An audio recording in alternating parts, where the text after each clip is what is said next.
במקרה הוא פגש את דוד. במקרה הוא לא במקרה. שלום לך, דוד. שלום. מה שלומך? הכל בסדר, מה העניינים? רציתי להביא לך קסדה ו... כן, אני זה ששמעתי, כן? אני זה שאני רוצה להרוג. תריב עם גוליית. גוליית, כן.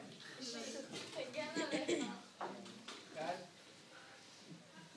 תשמור בשבילה.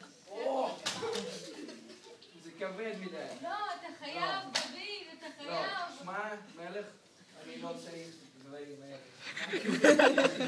יש לי אלוהים שהוא יגן עליי ורוח אדוני נכנסה ואני חזק בלי זה ואף אחד לא יכול לפגוע בי.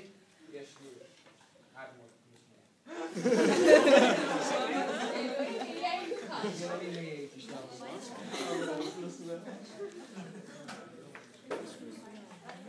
ואז הקרב בין גוליית לדוד המלך.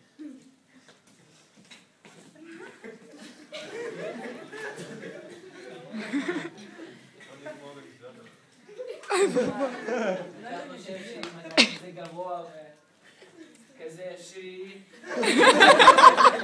אתה תוכל להרוג אותי. אלוהים איתי, אלוהים, כל העם מקווה שעכשיו אני רוצה להסביר לך מה עכשיו הולך לקרות. עכשיו אני וכל העם יהיה חופשי ואתה לא תצליח. אתם ככה נמדים אנחנו.